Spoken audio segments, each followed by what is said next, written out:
तो जैसा कि पिछले एपिसोड में हमने देखा था, जाओ युवान ये अभी भी अपने पंचिंग पोस्चर में खड़ा था और सामने बस स्पिरिट लाइट फ्रैगमेंट्स दिखाई दे रहे थे। अब आगे, अब युवान के आसपास ये जो डिवाइन ड्वेलिंग लेवल के एक्सपर्ट्स थे, अलग अलग क्लैन से उन्हें समझ में आ चुका था कि इनके लॉर्ड जैंग जी हाओ एक पंच में मारे जा चुके हैं, और जबकि ये सामने वाला बंदा हेवनली सन स्टेज के इनिशियल लेवल में है। अब युवान कॉपर मिरर को यूज करता है और इस बंदे के जो लाइट फ्रैगमेंट्स दिख रहे थे उन्हें कैप्चर कर लेता है। जाओ युवान खुद हैरान था। इसने अपने 720 मिलियन जेनेसिस की फाउंडेशन को कम में आंक लिया था।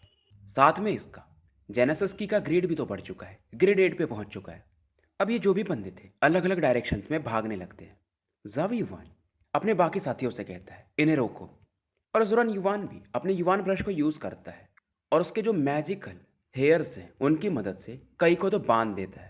अब बात ऐसी भी थी कि इन लोगों को कैप्चर करके अगर वॉर सर्विस हॉल में भेज दिया जाए तो इन लोगों को क्रेडिट मिलेगा। अब इस दौरान कीशुई पूछती है, युवान तुम सच में हेवनली सन स्टेज के इनिशियल लेवल में हो? बाकी भी युवान की तरफ ही देख रहे थे। युवान भी मजाक में कहता है, क्या मैं इतना जल्दी इंटरमीडिएट स्टेज में डायरेक्ट जा सकता हूँ? और ये बोलता है कि मैंने तुम्हें पहले ही बोला था कि मेरे साथ जाओगे तो किसी को कुछ होने तो नहीं दूंगा। और मूलियो भी कहता है, अब मुझे समझ में आया, अगर जाओ मोशन भी तुम्हारे सामने आया तो शायद तुम उसे एक पंच में गिरा सकते हो। पर युवान कहता है उससे कम में मत आंकना, क्योंकि जो जाओ मोशन है उसका पावर इससे कम है, पर वो बंदा दिमाग बहुत लगाता है और उसके पास टाउटी ब्लेसिंग्स भी हैं। अब इस दौरान केशवी बताती है कि इन्हें ट्री स्पिरिट सेंस के 15 केसेस मिले हैं। शायद ये लोग हेवनली फायर एंसेंट फॉरेस्ट से इसे एक्सट्रैक्ट किए हुए थे। युवान देखता है ये जो लिक्विड था वो रेड कलर का था और शायद कल्टीवेशन के लिए भी अच्छा माना जाता है, क्योंकि इसमें प्योर यांग की था। और युवान इन ट्री स्पिरिट सेंस को अपने तो कुछ एक रखता है और एक एक इनमें भी बांट देता है। हालांकि ये लोग डिवाइन ड्वेलिंग पे हैं तो फिलहाल इनके काम का नहीं है, पर जब ये हेवनली सन स्टेज में एंटर करेंगे तो इसे यूज कर सकते हैं। अब युवान इनसे बोलता है, पहला टारगेट तो निपट गया, दो और हैं, निकलते हैं यहाँ से। इस दौरान 3 दिन और निकल जाते हैं और तीसरे दिन इनका दूसरा टारगेट काओ जायो भी मिल जाता है। पहली बार जहाँ केशवी वगैरह पैनिक कर रहे थे, पर इस बार ये लोग शांत थे। इस बैटल में हालांकि का जायो एक पंच में तो नहीं हारता है, फिर भी युवान को एडवांटेज था। और हानिवान कह रहा था, यार ये युवान की जो प्रोग्रेस है इस बार हेवनली सर स्टेज को भी हिला के रख देगी। और कीशुई भी कहती है, क्योंकि सुप्रीम सॉवरिन कांग युवान ने युवान को चुना है तो ये नॉर्मल तो होगा नहीं, ये तो शुरुआत से ही सही है। इधर ये बातें कर रहे थे, वहीं अचानक से एक चीखने की आवाज़ आती है। काज़ायो ये अब सीरियसली इंजर्ड हो चुका था और लगभग अधमरा सा था। अब युवान के बढ़ते हुए अटैक को देखकर काज़ायो कहता है, मुझे मत मारो। पर युवान को भी फर्क नहीं पड़ता है। युवान अपने युवान ब्रश से इसे मारने ही वाला था। तभी ये बोलता है काज़ायो कि मेरे पास एक सीक्रेट है, मुझे मत मारो। युवान भी इससे बोलता है, तुम्हारे पास एक मौका है। अब काज़ायो बताना शुरू करता है कि हमें हेवनली फायर ट्री किंग जो है यानी एंसेंट फॉरेस्ट में एक पेड़ है जो कि पूरे फॉरेस्ट में ऑरा को सप्लाई करता है, वो मिल चुके हैं, जिसकी वजह से हमारे हेवनली सन स्टेज का जो पावर है वो बढ़ रहा है, यानी उनके पावर को यूज़ करके। और जब स्ट्रेंथ ठीक ठाक हो जाएगा तो हम इस वाले बैटल को जीत जाएंगे। पर कीशुई कहती है, यार हेवनली फायर ट्री किंग उसे तो ग्रैंड एल्डर मूनी भी ढूंढना चाहती थी, पर मिला नहीं उन्हें। उन्हें पता है कि इसी एरिया में, फिर भी वो इसे ट्रेस नहीं कर पाई थी। अब युवान इस दौरान काजो जायो से कहता है, तो तुम्हारे पास हेवनली फायर ट्रेकिंग का लोकेशन होगा। काजो बताता है कि साउथ वेस्ट डायरेक्शन में। युवान इस दौरान इसके स्पिरिट को सील कर देता है। उसके बाद ये किशवी की तरफ देखता है और कहता है कि एल्डर किन लियान के पास इसे जल्दी से ले जाओ। अब किशवी पूछती है, तुम क्या करने वाले हो? तुम आगे अकेले तो नहीं जा रहे ना? युवान स्माइल करता है कि टेंशन मत लो, मैं इतना भी फुलिश नहीं हूँ, मैं हिसाब से देखता हूँ क्या करना है। अब बाकी लोग किशोई के साथ स्काउजैव को लेकर यहाँ से निकल जाते हैं। अब उसके बाद युवान साउथ वेस्ट डायरेक्शन की तरफ देखता है कि हेवनली फायर ट्री किंग देखते हैं, क्योंकि इनके बारे में युवान ने भी सुना था। क्योंकि बड़ी बात यह थी कि अगर ग्रैंड एल्डर मूनी उस चीज़ को ढूंढ नहीं पाए तो ये जो 5 क्लैन वाले हैं ये कैसे ढूंढ पाए? पक्का इसके पीछे वानजू का हाथ होगा। इधर रेड फॉरेस्ट के आसपास दो लोगों को दिखाया जाता है। इनमें से एक थी मू यूलान और दूसरी थी किनलियान। किनलियन इस दौरान आसपास के एरिया को देख रही थी, क्योंकि जाओ युवान को एंटर किए हुए 3-4 दिन से तो ज़्यादा ही हो चुका था और अभी तक उसका कुछ न्यूज़ नहीं मिला था। और मू यूलान इस दौरान बोलती है कि तुम उसके चक्कर में अच्छा खासा बैटल लड़ चुकी हो, मतलब ताकि ज़्यादा पावरफुल लोग उस तरफ न जाएं। किनलियन इस दौरान बोलती है वो स्पेशल है। किनलियन थोड़ी सही लड़की थी, मतलब इसे पता था कि एट द एंड अगर युवान जिंदा रहा तो इनके टियान युवान रीजन को आगे जाकर काफ़ी फायदा मिल सकता है। पर मो यूलान न तो युवान को वैसा लाइकिंग था, न तो ये डिसलाइक करती थी, पर उसके डिसीजन से इसे थोड़ा फर्क तो पड़ रहा था कि ये बंदा काफ़ी रेकलेस है, क्योंकि ग्रैंड एल्डर्स जुआनजू और चीजिंग ने ऐसा कभी कुछ किया नहीं था।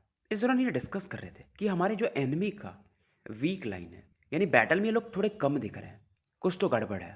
पहले ये लोग काफ़ी ज़्यादा थे, पर धीरे धीरे बैटल ग्राउंड से थोड़ा पीछे हट रहा है। इस दौरान इनके हेडक्वार्टर से कुछ आवाज़ आती है और किन लियान और मो यूलान उस तरफ बढ़ जाती है। अब जब ये यहाँ पर पहुँचती है तो यहाँ पर ली किंग यू वगैरह पहले से थे और ये इशारा करते हैं की शुई, बिंगलिंग और बाकियों की तरफ, जो कि यहाँ पर लौट आ चुके थे। इन्हें कुछ रिपोर्ट करना है। और इस समय ये किंग यू एक अलग ही स्माइल दे रहा था कि इसके हिसाब से लगता है जाओ युआन वो निपट चुका है, या तो उसे उन लोगों ने किडनैप कर लिया है। पर किन लियान के लुक के कारण यह फिलहाल शांत हो जाता है। अब किन लियान किशवी वगैरह से पूछती है क्या युवान को कुछ हो गया क्या। किशवी सीधा बोलती है युवान ठीक है, उसने हमें कुछ अर्जेंट न्यूज़ भेजने के लिए यहाँ पे भेजा है कि ये जो 5 अलायंस आर्मी है इन्होंने हेवनली फायर ट्रेकिंग का लोकेशन ढूंढ लिया है और उनकी पावर के थ्रू ये अपने टीम मेंबर्स के पावर को बढ़ा रहे हैं। अब ये बात सुनकर किन लियान भी हैरान थी, पर इस दौरान ली किंग यू कहता है बकवास बंद करो। ग्रैंड एल्डर मूनी भी उस हेवनली फायर ट्रेकिंग का लोकेशन नहीं ढूंढ पाई, क्योंकि ट्रीज से सबसे ज़्यादा कनेक्टेड वही है, तो वो लोग क्या ही कर सकते हैं। और अगर जाओ युवान ऐसा अफवाह फैलाएगा तो पता है ना क्या होगा। तो यहाँ पर कोई केशवी की बात का भरोसा नहीं कर रहा था। अब मो यूलान ने जुरान पूछती है कि तुम लोगों को ये इन्फॉर्मेशन मिला कैसे, क्योंकि मो यूलान एल्डर मूनी के डिसाइपल है। अब केशवी बताती है कि हमने यानी युवान ने काओ जायो को पकड़ लिया है। लोग और भी ज़्यादा हैरान हो जाते हैं कि क्या बात कर रहे हो, वो तो इंटरमीडिएट लेवल का है। और किंग उस दौरान कहते हैं कहीं तुम लोगों ने गलत बंदे को तो नहीं पकड़ लिया है। अब इस दौरान कीशुई इशारा करती है और हान युवान काओ जायो को आगे लेके आता है। अब जो भी काओ जायो को जानते थे वो तो हैरान थे, क्योंकि ये बंदा भी काफ़ी फेमस था। और कीशुई ये भी बताती है कि जांग जियाओ युवान के एक पंच के द्वारा मारा गया। अब लोगों को और ज़्यादा विश्वास नहीं हो रहा था कि इनिशियल हेवनली स्टेज का बंदा, सन स्टेज का, एक पंच में, वो भी इंटरमीडिएट लेवल के बंदे को, ये जाओ युवान ये सच में क्या इतना स्ट्रांग है। इधर युवान को इस दौरान दिखाया जाता है कि मानो शैडो के समान एक जगह छिपा हुआ था। और यहाँ पर जहाँ भी ये खड़ा था सामने में हेवनली सन स्टेज के काफ़ी बंदे थे, यानी कि यहाँ पर सुरक्षा काफ़ी चौकस थी। और यहाँ पर नासेंट लेवल के भी एक्सपर्ट हो सकते हैं, पर युवान को मेन खतरा ये था कहीं अंदर में लॉ डोमेन एक्सपर्ट ना हो। अगर वो नहीं होगा तो युवान शायद यहाँ से आराम से पास तो कर सकता है। पर फिर इसे याद आता है कि लेडी चीजिंग वो लॉ डोमेन एक्सपर्ट्स पर नज़र बना के तो रखी ही होंगी। युवान समझ रहा था कि एक अर्थ सेकिंग बैटल होने वाला है और जो कि इनके चेयून प्रीफेक्चर का फ्यूचर डिसाइड कर सकता है। और इस बार ये सोचता है आर्मी का वेट करता हूँ ताकि वो लोग इस लोकेशन पे पहुँच जाए। और 3 दिनों तक ये वेट करता है। उधर इनकी आर्मी जो फ्रंटलाइन वॉरियर्स थे इन अलायंस आर्मी की उन्हें हरा चुके थे, पर हेडक्वार्टर में बैठे इनके लोग यानी अलायंस आर्मी के वो बिल्कुल भी पैनिक नहीं कर रहे थे। तो अब युवान को काओजायो की बात एकदम सही लगने लगती है। इवन इस एरिया में एल्डर यी यान, किन लियान और बाकी लोग भी अब आ चुके थे। असली बैटल अब होने वाला था। यी यान के आसपास 6 लोग खड़े थे और ये सभी नासेंट सोल लेवल के एक्सपर्ट थे। और दूसरी तरफ किन लियान थी, उसके पास भी हेवनली सन स्टेज के कई बंदे थे। इस दौरान स्पेस में फ्लक्चुएशन होता है और अलायंस आर्मी की तरफ से भी कुछ नासेंट लेवल के एक्सपर्ट यहाँ पे सामने आ जाते हैं। इनमें से एक को ये यान पहचानते थे जिसका नाम जू माओ था, और ऐसे ये पहले भी हरा चुके थे। ये यान भी इनसे कहते हैं मैंने सुना कि तुम लोगों को हेवनली फायर ट्री किंग का लोकेशन मिल चुका है। जू माओ भी हंसता है कि आपका इन्फॉर्मेशन सही है और ये मना भी नहीं करता है। अब ये यान इस दौरान पूछते हैं कि तुम लोगों को हेवनली फायर ट्रेकिंग का लोकेशन कैसे मिला, क्योंकि तुम्हारे लॉ डोमेन एक्सपर्ट्स भी इतने काबिल नहीं है। जूमा हंस के बोलता है इन सब मैटर से तुम्हें क्या करना है। और ये यान अंदाजा लगाने लगते हैं कि अभी भी ये लोग हेवनली फायर ट्री किंग का पावर अच्छे से यूज़ नहीं कर पा रहे, नहीं तो ये लोग कब का बैटल कर चुके होते। और यार कमेंट में आजकल मेरे सांप बहुत आ रहे हैं। कोबरा करके एक बंदा है हनीवान हेवन को, अब ये मुझे समझा रहा है कि उसे क्या पढ़ना है। भाई जाके खुद ही पढ़ ले, नहीं तो कान में तेल डलवा। खैर आगे बढ़ते हैं। अब जूम आउट भी इधर दरकिनार नहीं करता है कि हेवनली फायर ट्रेकिंग की कैपेबिलिटीज़ काफ़ी ज़्यादा है, पर अब हम उसका कुछ हिस्सा यूज़ कर पा रहे हैं और शायद ये हिस्सा ही तुम लोगों को हराने के लिए काफ़ी हो। और जैसे जूम आउट इशारा करता है इनके कैंप से एक कुछ क्रिस्टल टावर बाहर निकलता है जिसमें से कुछ लाइट्स निकल रही थी और इनकी आर्मी से कनेक्ट होने लगती है, यानी कि जूम आउट को भी ये पावर मिलने लगता है और सरप्राइजिंगली इसका पावर बढ़ने लगा था। ये यानी इन चीज़ों को देखकर हैरान थे। वहीं जाओ युवान जो कि छिपा हुआ था वो भी इन चीज़ों को देख रहा था। क्रिस्टल टावर, युवान की नज़र अब इस टावर पे थी जो कि दिखने में काफ़ी बड़ा था और शायद इसके हिसाब से इसी के अंदर हेवनली फायर ट्रेकिंग में भी कैप्चर हो सकते हैं। और ये यान इस दौरान कहते हैं कि सभी लोग मेरी बात सुनो, हम इस क्रिस्टल टावर को डिस्ट्रॉय करने वाले हैं। और ये आगे बढ़ते हैं, साथ में इनकी आर्मी भी पीछे से आ रही थी। तो अभी जो बैटल था वो नास एंड सोल लेवल का अब शुरू हो चुका था। पर ये यान के सामने जूम आओ आ जाता है और दोनों का एक दूसरे से बैटल शुरू हो जाता है। बगल के साइड से किन लियान इस समय कमांडर का रोल निभा रही थी।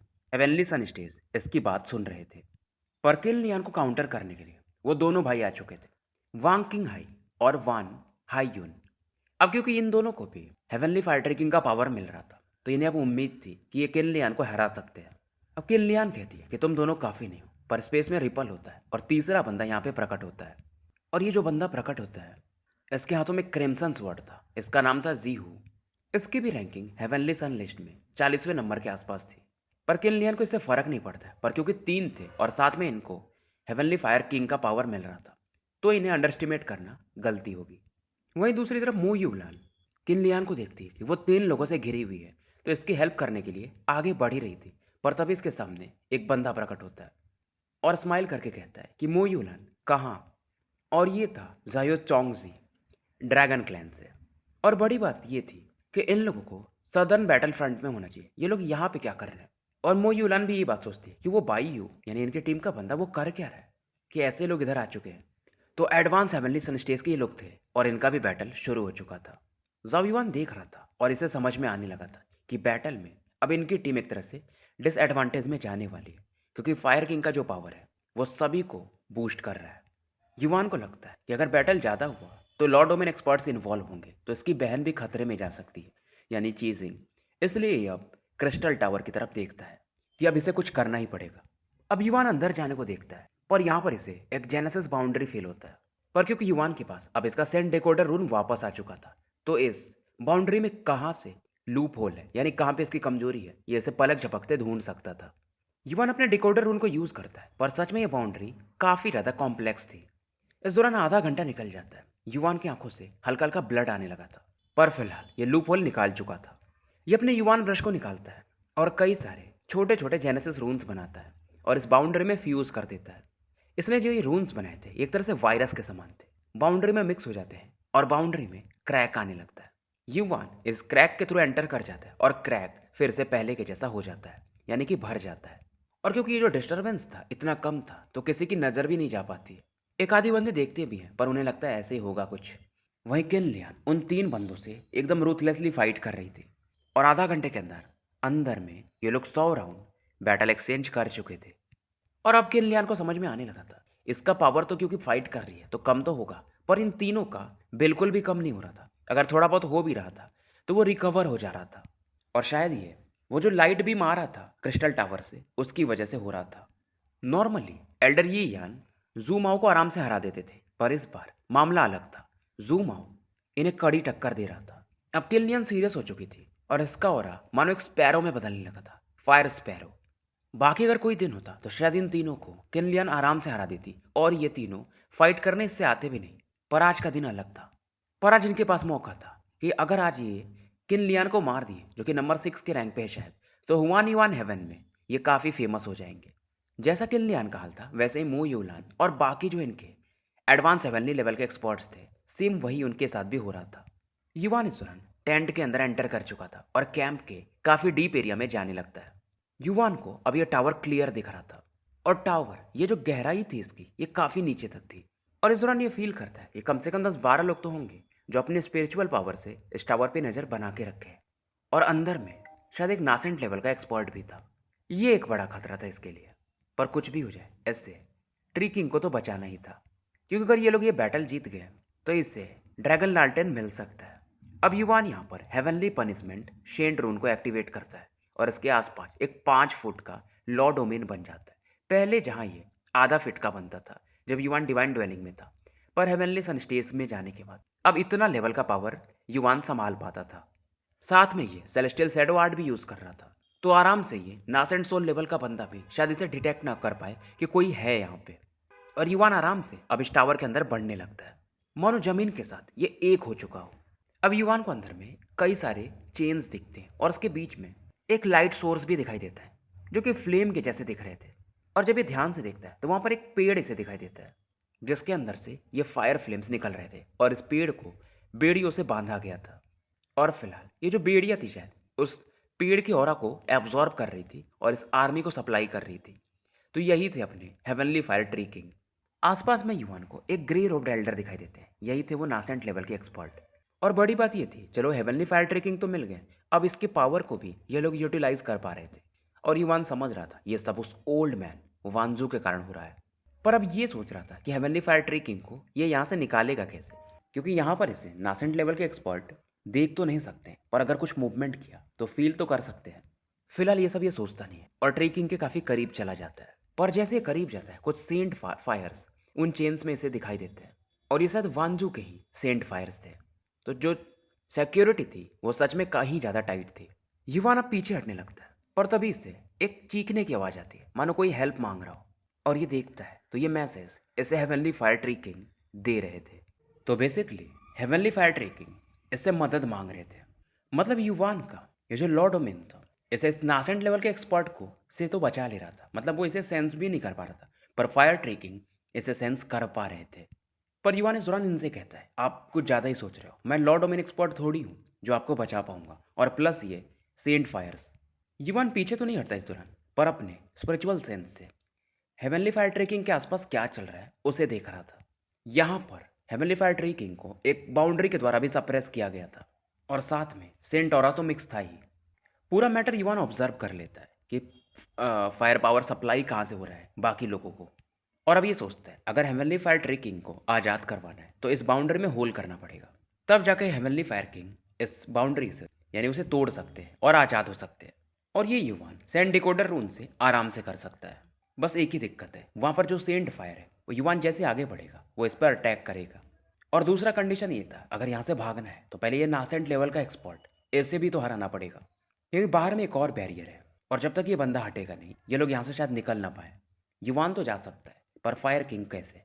युवान फिलहाल डिसाइड करता है कि पहले स्टेप को देखता हूँ। युवान जैसे अपने स्पिरिट को आगे भेजता है सेंट फायर बाहर निकलने लगता है और युवान एक बर्निंग सेंसेशन फील करता है, मान उसके स्पिरिट को वो फायर जला के रख देगा। अब युवान भी अपने स्पिरिचुअल पावर को बढ़ाता है। हालांकि इसकी स्पिरिट ट्रांसफॉर्मेटिव स्टेज के इनिशियल स्टेज में था, पर सेंट फायर के सामने अभी भी कुछ भी नहीं था। युवान बहुत सी चीज़ें सोचता है और इसे अब लगता है कि शायद पीछे हटना ज़्यादा सही है। और अब ये पीछे हटने लगता है, पर तभी एक प्योर एनर्जी उन चेन से निकल करके इसको लपेटने लगती है। अब युवान को डर लगता है कहीं हेवनली फायर किंग इसे यहाँ रखना तो नहीं चाहते हैं, पर ये प्योर एनर्जी अब इसके हेड में एंटर कर जाती है। और युवान हैरान था, इसका जो स्पिरिट था जो कि अब तक ट्रांसफॉर्मेशन के इनिशियल स्टेज में था ये मानो बढ़ने लगा हो। और इवन इसके स्पिरिट को ही फायदा नहीं हो रहा था बल्कि इसकी बॉडी को भी अब फायदा होने लगता है और मानो अब इसके स्पिरिट में एक ब्रेक थ्रू हो सकता था। पर जो भी हो रहा था इसका जो 5 फुट का डोमेन था इसके आसपास, उसके वजह से वो नासेंट लेवल का एक्सपर्ट इसे फील नहीं कर पाता है। और जब युवान का स्पिरिट थोड़ी ही समय में ट्रांसफॉर्मेटिव स्टेज के इंटरमीडिएट लेवल पे जा चुका था। अब ट्रांसफॉर्मेटिव स्टेज में इंटरमीडिएट लेवल का स्पिरिट पावर आराम से एक हेवनली सन स्टेज के बंदे को भी मैच कर सकता है। अब ये फिर से फायर ट्री किंग की तरफ देखता है और इन्हें थैंक्स बोलता है और कहता है अगर कुछ और देना चाहते हो तो दे दो, फिर मैं ट्राई करता हूँ। युवान भी मजाक कर रहा था और फिर ये हंस के बोलता है अभी आ रहा हूँ, आपको बचाता हूँ। अब ये दोबारा से अपने स्पिरिट को आगे भेजता है। सेंट फायर्स इसके स्पिरिट्स के आसपास बढ़ते हैं, पर क्योंकि अब इसका स्पिरिचुअल पावर बढ़ चुका था तो अब ये इन्हें थोड़ा बहुत काउंटर करने लगता है। हालांकि फिर भी इसे पेन तो हो ही रहा था और अब तो ये अपने स्पिरिट के आसपास एक आर्मर भी बना ले रहा था। पर फिर भी ये सेंट फायर इतने तगड़े थे कि युवान का स्पिरिट अब धीरे धीरे डिम होने लगता है। अब युवान दोबारा से ट्रेकिंग को बोलता है कि स्पिरिचुअल पावर थोड़ा और चाहिए। इस बार फिर से ट्रेकिंग इसे स्पिरिचुअल पावर तो भेजते हैं, पर इस बार इसका पावर बढ़ता नहीं है, बस उस लेवल पे ही मेंटेन रहता है। अब सेंट फायर को तो ये काउंटर कर ले रहा था, अब बारी थी आसपास की बाउंड्री में होल करना और युवान सेंट डिकोडर रूल की मदद से ये भी कर लेता है। अब इस मौके का फायदा उठाकर हेवनली ट्री किंग भी इस बाउंड्री को तोड़ देते हैं। अब बचा था आखिरी स्टेप, पर उसके लिए इस नासेंट लेवल के एक्सपर्ट को यहाँ से हटाना पड़ेगा, तभी जाकर के मेन बाउंड्री ट्री किंग तोड़ पाएंगे। इधर इस नासेंट लेवल के एक्सपर्ट को दिखाया जाता है जो कि ये सोच रहा था कि पता नहीं यार बाहर का बैटल कैसा चल रहा है, पर कुछ भी हो ट्री किंग की तरफ से ये औरत जा रही है तो जीतेंगे तो हम ही लोग। पर इस दौरान इन्हें कोई तो एक फ्लक्चुएशन नीचे की तरफ से आता है और सामने मैंने एक ब्लैक रूम में बंदा दिखाई देता है। ये भी हैरान था कि यार ये बंदा कब आया, क्या ये हेवनली सन स्टेज का बंदा है, पर ये यहाँ पर कैसे आ सकता है। अब ये ग्रे एल्डर इस पर अटैक नहीं करते हैं, ये युवान था अपना, और पूछते हैं कि तुम कौन हो। युवान कुछ बोलता नहीं है, अब इनकी तरफ बढ़ने लगता है। बाकी भी जो आसपास लोग आए थे हेवनली सन स्टेज के, वो भी देखकर हैरान थे, क्योंकि युवान के आसपास एक लॉ डोमेन दिख रहा था। अब ग्रे एल्डर भी डर जाता है और ये बोलता है कि आप टियानिवान रीजन के कौन से ग्रैंड एल्डर हो। ये पीछे भागने लगता है, क्योंकि भाई मौत से तो सबको ही डर लगता है। दिमाग इसका भी काम नहीं करता है शुरुआत में। अब युवान पीछे देखता है कि एल्डर ट्रेकिंग, मैंने इनको इनकी जगह से हिला दिया है, अब आप वेट क्या कर रहे हो। अब जो चेन्स में ट्रेकिंग बंधे हुए थे, बैरियर तो टूट ही चुका था, वहां पर एक अलग ही वाइब्रेशंस देखने को मिलते हैं। इधर वो ग्रे रोड एल्डर, अब वो जब भाग रहा था उसे दिमाग में आता है यार वो बंदा, उसका डोमेन काफी छोटा था, यानी 2.5 फीट आगे और 2.5 फीट पीछे, टोटल 5 फीट के रेडियस में। मतलब शायद ये लॉ डोमेन एक्सपर्ट नहीं है, नहीं तो अब तक वो हमें मार भी चुका होता। क्योंकि इससे लगा था कि यार वो बंदा हेवनली सन स्टेज का ही है, क्योंकि फ्लक्चुएशंस वैसे ही आ रहे थे, पर डर की वजह से ये पीछे हट गया था उस समय। अब ये ग्रे एल्डर फिर से वापस लौटता है और युवान की तरफ बढ़ता है। युवान इसे देखता है और पीछे भागने लगता है, और इसका जो शक था वो यकीन में बदल जाता है कि ये बंदा ये हेवनली फायर ट्रेकिंग को यहाँ से बचाने आया था। ग्रे रोड एल्डर बाकी लोगों को आदेश देते हैं कि इसे पकड़ लो, इसकी चमड़ी उधेड़ देना है। इधर युवान पलट के देखता है, हेवनली फायर किंग अभी भी उन चेन्स को तोड़ रहे थे। मेन रीजन था वो सेंट फायर की वजह से इन्हें भी टाइम लग रहा था। और युवान इस दौरान फील करता है कि जो ट्री किंग है उनका जो अटैकिंग पावर है वो बहुत वीक है। युवान चिल्लाता है ट्री किंग जल्दी करो। ट्री किंग को जवाब नहीं देते, वो लगे हुए थे उन चेन्स को तोड़ने में।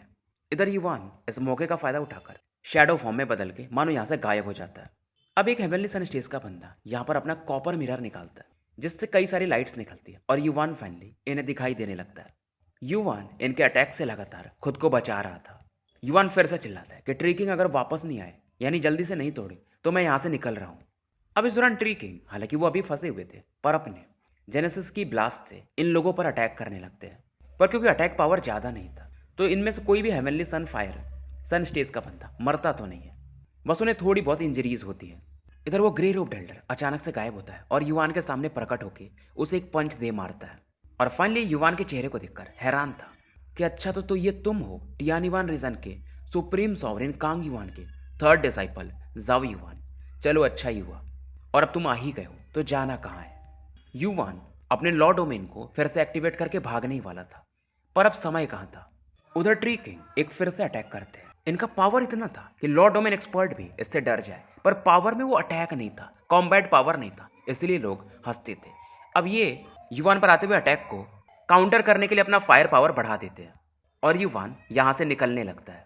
युवान का जो गोल था कहीं ना कहीं पूरा हो चुका था, क्योंकि जो लगातार बाहर फायर सप्लाई हो रहा था, पावर सप्लाई हो रहा था, वो पहले से काफ़ी कम हो चुका था। युवान भाग ही रहा था, तब इसके माइंड में एक आवाज़ जाती कि मैं तुम्हें पावर देता हूँ, इन्हें हरा दो। मानो एक नया बच्चा युवान को बोल रहा हो, और युवान के बॉडी में एक पावर काफ़ी तेज़ी से इसके पावर को बढ़ाने लगा था।